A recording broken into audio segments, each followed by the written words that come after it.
Hello YouTubers, welcome back to the channel. If you like the content on my channel, don't forget to hit that like, subscribe, and hit the bell for notifications of future content from this channel. So let's begin with Ironworks. I'll be reviewing War for Cybertron Trilogy Earthrise Deluxe Ironworks, and I gotta say that I love this pose. It's just something about the dual wield guns and stuff. But Earthrise Ironworks is so many things. I consider him a weaponizer because he can be taken apart and plugged into ports and other bots, be it robot or alternate mode. But interestingly, when I hook him up to other bots, he looks more like he gives others more defense than offense because of the paneling, like on the back, on the legs. But I'll show you more on this later. I do save the boxes. So I just recently started saving the boxes, and he's one of the first boxes I decided to save. And here on the back, we have, this is the most interesting part to me because you get to see his modes before you open it. You have each part separated. You have him as a whole, and then you have, they recommend Daddio, and I forget his name. But I'll find out later. It might come back to me. But yeah, it recommends these two MicroMasters. But the cool thing about Ironworks is you can configure them any way you want. And it even shows in the pictures. I mean, the gun doesn't go there in the directions, or here. And what's interesting about, I love the artwork. I always love the artwork on any box I have, that alone is worth keeping.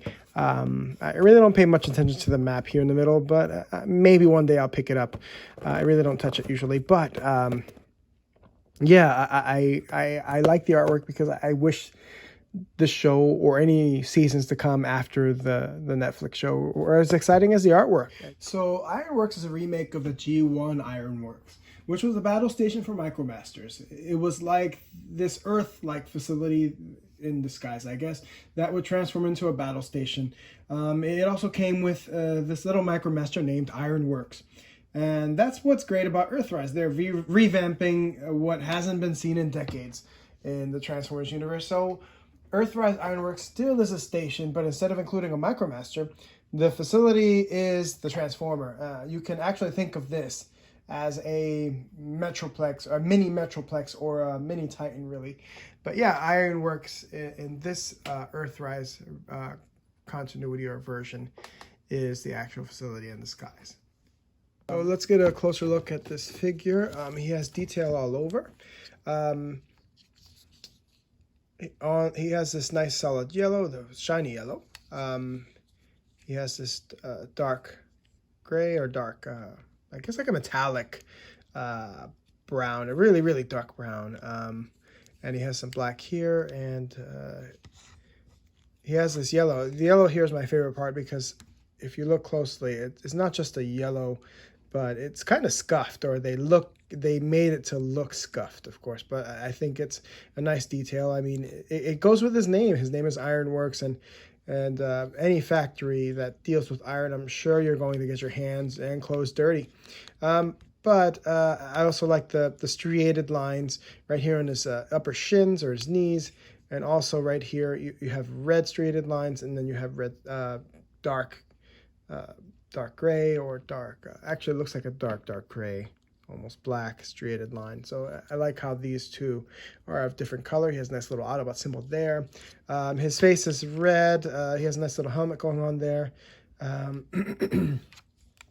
Here's his back. A lot of paneling there. These are going to be the roads where MicroMasters can drive.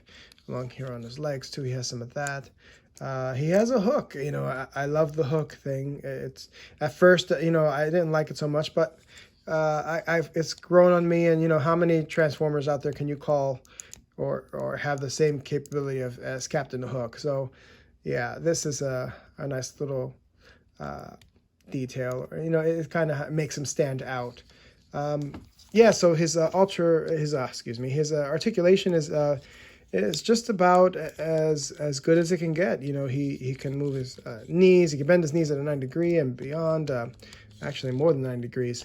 He can do a high knee, really, which is cool. He's actually more flexible than most of my other bots.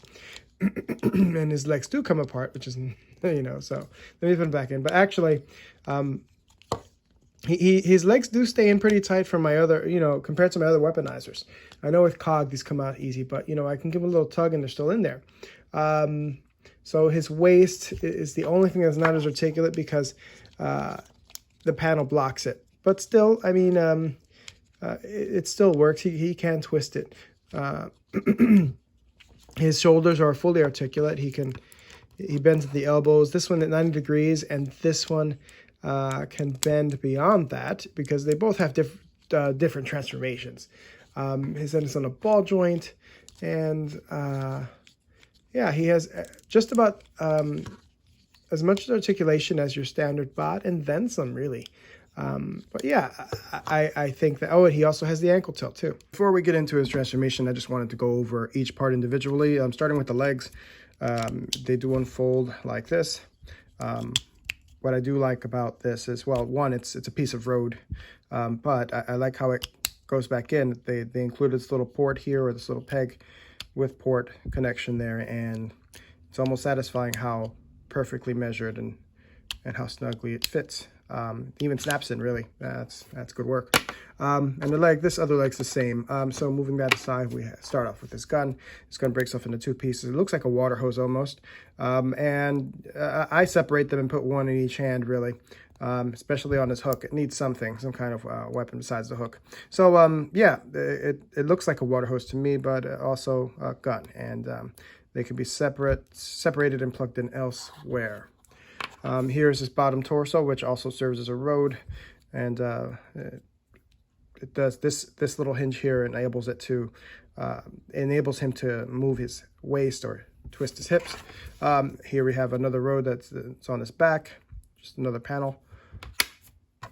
His arm, I believe this is his left arm, does fold in half, and it connects, and it can also connect with a piece of road, so like that right here.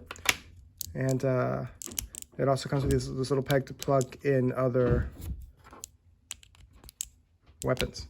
So yeah, and here's this other arm. It's like a hook. The hook detaches, and it's just articulate at the shoulder. Has a peg to connect the arm. Can move at a 90-degree angle.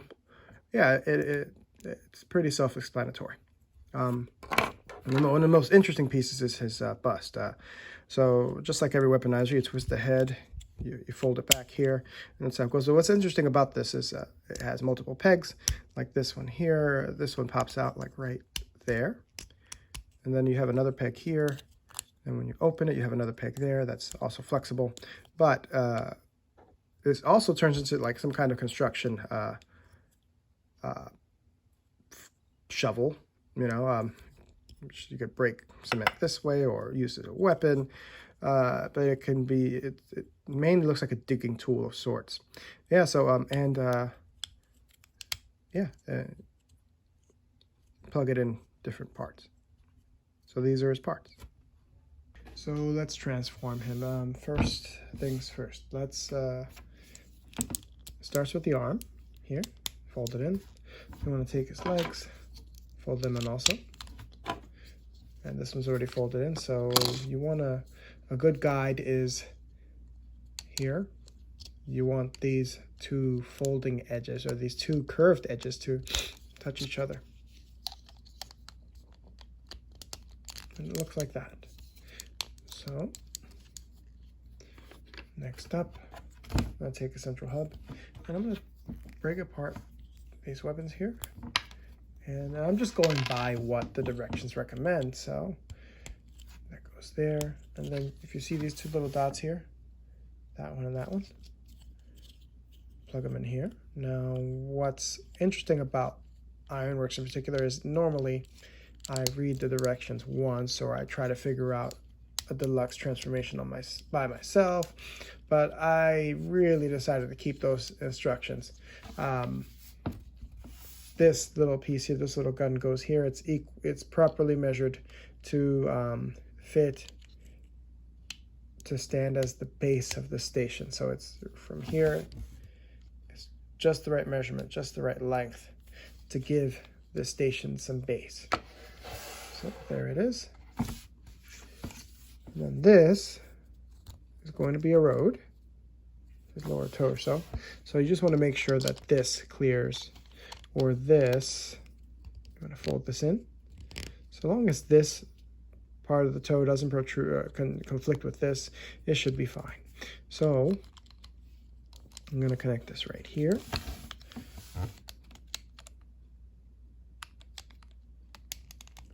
This is where you connect the roads. This popped off. Get it back in right there. Then I'm going to take this road and drape it. Now really, you can transform him any way you'd like. This is just what the directions recommend. Sorry, I'm not giving you a good view. You just drape that down there. And last but not least, the hook. So you want to take this peg, bring it up just like that, reconnect this as it was, like that. This can stick up if you'd like, but this little part here can connect on the thing. Now, there it is right there. And there we have it. We have Ironworks in his station mode. Now, what I love about this is I want to just leave it on my desk at work and just leave it there as like some kind of paperweight and stuff. You know, normally when you see an Autobot, you think of a car, but this is an Autobot. That's not an auto. Now, yeah, I think it's an excellent desk decoration, you know, right next to the picture of the fam, you know. So, yeah, this is his alternate mode. How else can you put them together? Google it. You'll find lots of ways. Here's one. I mean, this one I just moved certain things around, and this was just off the top of my head. But when you Google it, there are so many things on Google, or you can try it your own way. So here's what I just did. And yeah, it looks great. And here's another popular configuration that I've seen in Google and other videos that are circulating around, that already have circulated around. I just added the MicroMasters here to give it a more battle feel. But yeah, this is one way to hook it up. So here's another configuration for Wheeljack. I think it fits Wheeljack because he has tools. He's the engineer of the group or the faction, and you know he could use extra tools, and it fits his purposes. I think he has also defense around his arms, his legs, and he has that back hook or that back connection up there. You can really hook up anything. You can put the hook. You can even put the shovel. You know, I like the freedom. Like I said, I like the freedom that this weaponizer concept gives the user. So the other week, I hooked them up on my double dealer, and as you can see, the paneling provides a lot of armor defense, and you know, it's a video you should check out. I did it, I think, maybe 3 weeks ago. But overall, Ironworks is a lot of fun, and with mounds of possibilities. I took his little shovel thing, put it in the back along with the hook, and I took his legs, I flipped them out and attached the other paneling on. There's his other weapons, the double dealer's weapons. I put some decorative, you know, blast plastic there. Even put the arm on the rocket there. But yeah, I like this, you know. Yeah, especially how the legs fold out. But yeah, like I said, there are so many possibilities with Ironworks, and yeah, if you don't have one, I recommend you pick it up. I'm sure you can get it one for $20. So this has been my review of Earthrise Ironworks. If you like this video, give it a thumbs up and subscribe to help this channel grow. Also, click the bell for future notifications of content from this channel. I am Optimus Frank, and until next time, until all are one.